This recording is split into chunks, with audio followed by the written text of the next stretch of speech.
Hi there, welcome to Floating in Dreams. This is going to be my March makeup haul.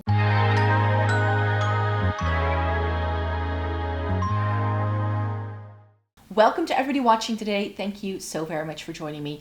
In today's video, I'm going to be showing you all the bits that I bought to update my makeup collection for March and to tell you a little bit about some of the PR I got as well as some of the bits I bought myself.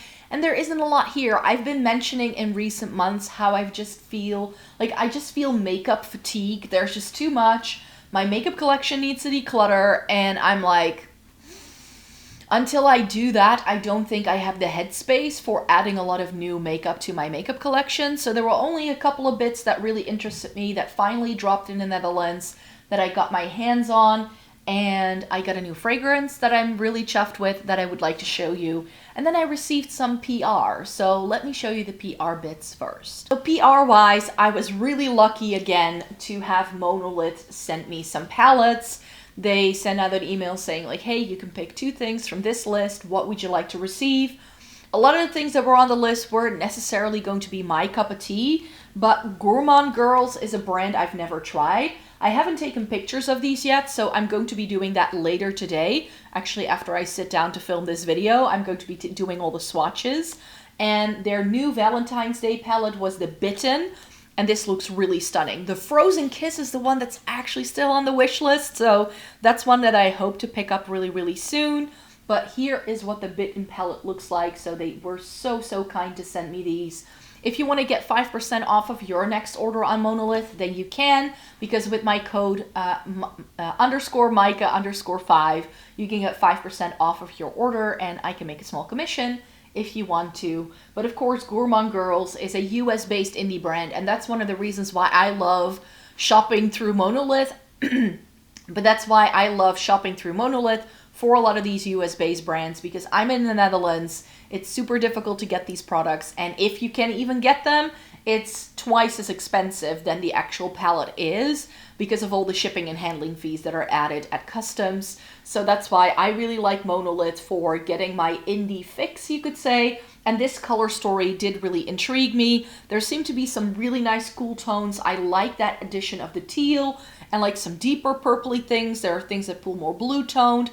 There are things that pull a little bit more reddish toned. And I just thought that this color story could be really pretty and something that I just haven't tried yet, because Gourmande Girls is a new to me brand that I haven't tested out before. And then this next palette is going to be a little bit controversial, but as I just mentioned, there wasn't anything else on the list that I would still like to get, and that is the Ensley Reign Light in Your Eyes palette. This is the box that it came in, which I think is really cool. So here's the palette itself. And this palette was released before the drama happened. So Ensley Reign is a brand that's currently not doing the best because they did some shady things.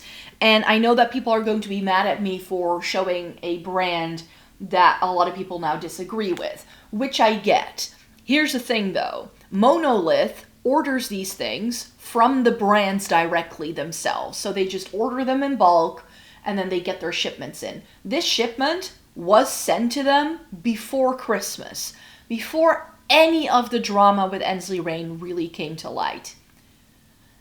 And since we're in Europe and it was the festive season, the actual products got stuck in customs, and that's why it took a while for their next drop to happen. So this came out for their next drop that they did in January. I think their newest drop is going to happen at the start of March. I believe that's what they've been saying.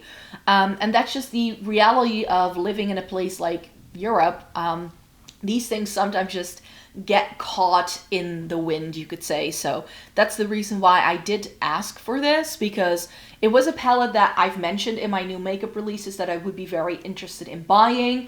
But this way, not only did I not pay any money for it, I didn't buy this from the brand directly. That's step one. And I don't want Monolith to be stuck with a lot of stock, because if they can't shift it, then that's, something that that's gonna cause trouble for them. And they placed this order for these palettes to come to their warehouse way before the palette dropped, and that was at least a week or 2 before all of the drama came to light. So that's why I was like, you know what, I still want to test that out, not to promote the brand, but because I just really enjoy the look of this color story. We have some cooler tones here, but then we also have some warmth. So this just looks like the best neutral palette ever. And I'm very curious to see, because this is styled in a very similar way to the Cold Moon that I tried in 2024, that this palette is also like it seems to have those flakies that I don't love. Like it also seems to have, like the Div Rune palette that I tried last month, it seems to have some of those duo pans that I didn't like in that palette either. But these flakies, like there seem to be less of the overly flaky things than in the Cold Moon. So I can't wait to test it out to see what it does. I just really like the look of this color story, and that's why I wanted to try it out. And like I mentioned, I didn't get this directly from the brand, and Monolith, where I did get it from, bought this and ordered this way before any of the stuff came to light. And yeah, this way I was like, you know, I do really like that color story, so I would like to try it at some point. But then I was also sent some skincare in PR. It's by the brand Calecim, and this was sent to me through the affiliate link program that I'm a part of. I do have a code with them as well, and I was like asked, like, would you like to receive some of our products? They seem to do skincare and hair care, and I really like the look of this packaging. The names of the products: Restorative Hydration Cream, Multi-Action Cream, and Recovery Night Complex, with the clean sort of very... it just spoke to me. So I was like, you know what? I might as well try them. But then I got the products home, and then they sent me some of the information about their brand after I had already received these, and I was like, not sure these are going to be for me. So that's why I haven't opened these yet, and I haven't swatched them yet, because if I keep them closed, I can like pass them on to other people. This restorative hydration cream is the thing that still appeals to me, but this has hyaluronic acid in. It's just a hydrating cream, and I already have steps with hyaluronic acid in my skincare routine, and using too much hyaluronic acid isn't actually that good for your skin. So that's why this one I don't think I'm going to get the use out of, because I'm someone who likes to use things up when it comes to skincare, because I do have quite sensitive skin. If I switch things up too quickly or too often, my skin gets really red and reactive, and it's not a fun time. So that one I don't think I will be able to use, because it will just put too much hyaluronic acid into my skincare routine. And if I overuse hyaluronic acid, it actually dries out my skin. So that's something I have found to trial and error, and I don't think that's going to be for me. The Multi-Action Cream sounds promising, but it says here that it's for skin showing signs of aging, and this says that it's really sort of aimed at people who want to rejuvenate their skin, make it look more plump, hydrated, and more radiant. This is hyaluronic acid in again, lactic acid as well. It seems to have some alcohol in, which I'm not a huge fan of in my skincare products. So that's why this is definitely not something I'm going to be using. I think I'm a little bit too young for this. Yes, I'm 40, but my skin doesn't look 40. And that's why I think that this is better for people who need more from their skincare than I do. I like to try and keep things as simple as possible, because it just works better for me. And then the Recovery Night Complex. This does say it has niacinamide in, and I tend to like that. But then there's a whole host of other claims that this does, where I'm like, ooh, I'm not sure whether that's actually going to work for me. It's supposed to calm and soothe any sort of like sensitive skin you might have, but it also has a cooling effect. So I'm not entirely sure whether this is going to be right for me, which is why I will sadly be having to pass these on, because I don't think my sensitive skin is going to be able to handle these, unfortunately. So that's been sadly something. I didn't know that when I received them, when I requested them. If I had more information sent to me before I requested them, then it would have been a little bit more helpful. But yeah, this is not going to be my cup of tea. And then we get to the bits that I did buy myself. And the major purchase that I did is that I got a perfume. If you saw my fragrance collection in February, you will have known about this already. But I got Gris Charnel from BDK Parfums. This is a fragrance that I found through, like, I don't know. I was very much influenced to buy this. Couldn't find it anywhere in stores until I found out that they sell this brand at Bijenkorf, which is right in town. So I went into town at the end of 2024, gave this a sniff, and really like it. This is like a more luxurious version of the Dior Homme fragrance that I really love, but they reformulated that one. So I was like, you know, I'm not wearing that a lot at the minute because I don't want to use it up, even though I have a pretty big bottle that only has a small dent in. But that's the way my brain works. The same thing with the Chloe perfume that I love, the Love Chloe. I just essentially stopped using it until I had found something that was similar, that gave me the same vibe. And that was the Dior fragrance. And then they discontinued that one. And I'm like, I just can't win. But this is like the more upscale version of that sort of powdery, sort of, it's not really sweet, but like this really powdery sort of scent to it that I really love. This has fig, it has black tea, it has iris, it has vetiver bourbon, it has santal, and it has tonka bean in. And this is just, these are just the notes I love, and I knew that I could have perhaps bought this blind and still loved it, but with niche perfumes that are so expensive as this one is, because this was a major purchase for me. But I hadn't bought a single fragrance in like over a year. So it was like, if I buy just one fragrance every once in a while, it's okay if I spend a little bit more money on it. That was my reasoning for making this purchase. I was like, it has all the fragrance notes I like, but I did want to test it out to see what the longevity would be like. Because that's been the case for me with a lot of niche perfumes. I tried out a bunch of them when I first discovered there were fragrances that you like couldn't find almost anywhere, that were a little bit harder to find, and that were by brands that only do fragrances, and they're not like a Dior or a Chanel or whatever. And when I discovered that, I was like, okay, I was overwhelmed because there was so much. They were very expensive, so I actually bought a lot of like little testers. There's a website here in the Netherlands that allows you to like get little testers of all of these niche perfumes, and I was able to test out so many things, only to find out that so many of them that I liked the sound of didn't last on my skin. And if I pay close to 200 euros for a single perfume, you betcha that I want to make sure that it lasts all day and that you can still smell it at the end of the day when I get home from work, and that it doesn't like disperse and like not be noticeable in like an hour or two. There were just too many of them that had that for me, so that's why I didn't want to test it out to be absolutely sure. It just took me months to figure out where I could smell it. So, and when I did, I was like, yes, and I kept smelling it throughout the day, because I do feel that Gris Charnel has a different opening, at least on my skin it does, than the Dior Homme. That smells a bit more like warm almost at the start.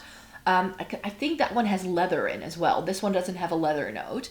But this one has a sharper, almost unpleasant opening, I feel.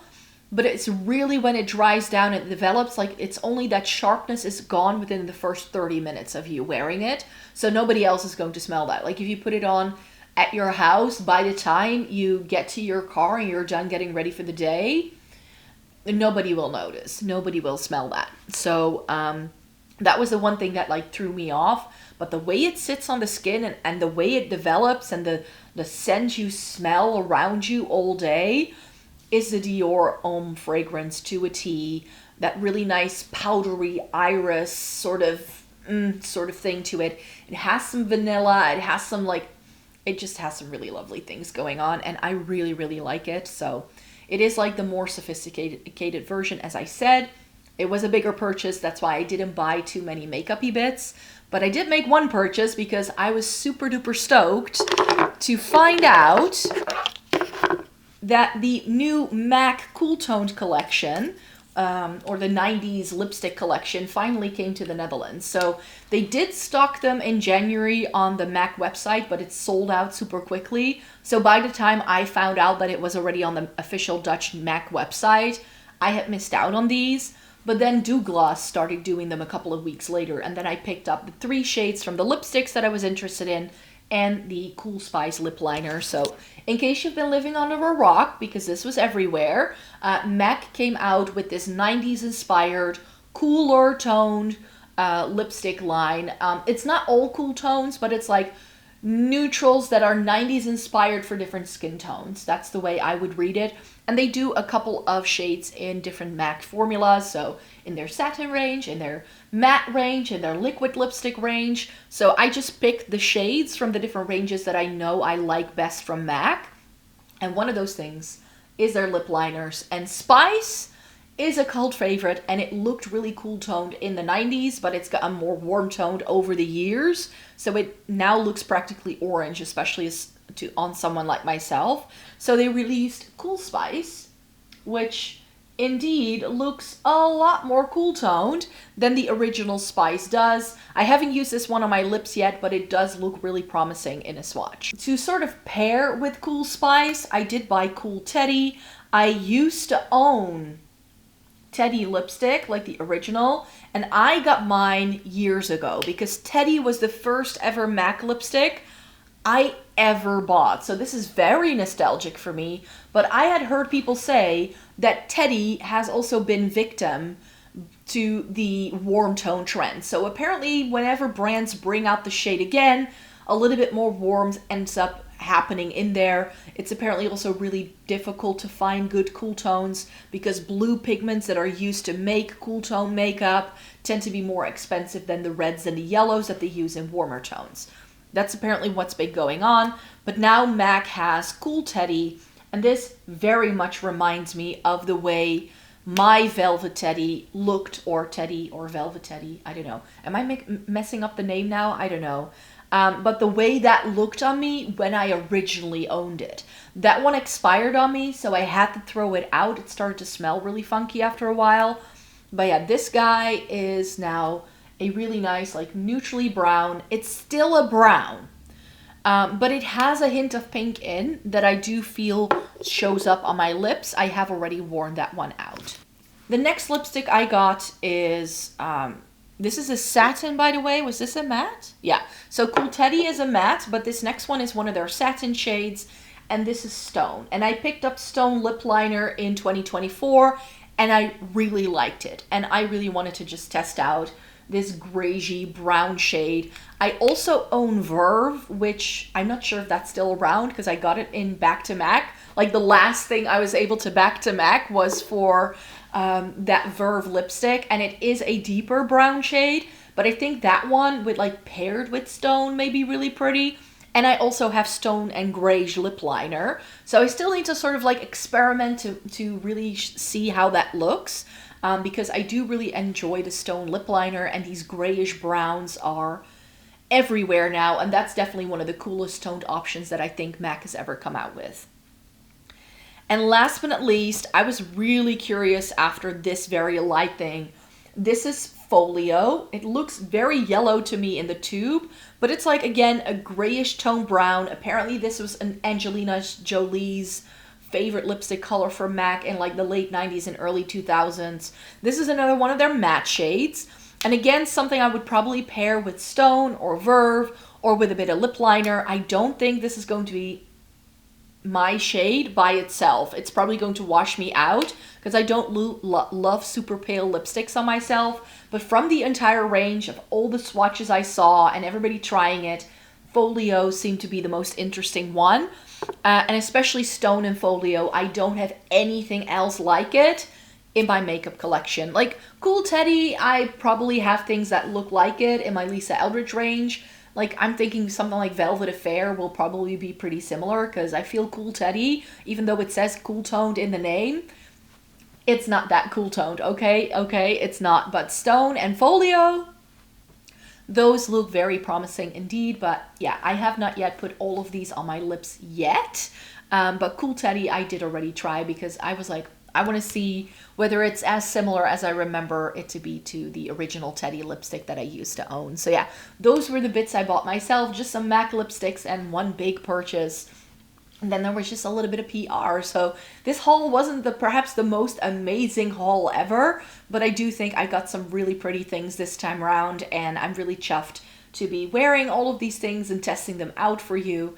And yeah, thank you so very much for joining me here today. Thumbs up this video if you liked it, and then I hope you would like to consider subscribing because I do make 4 videos a week.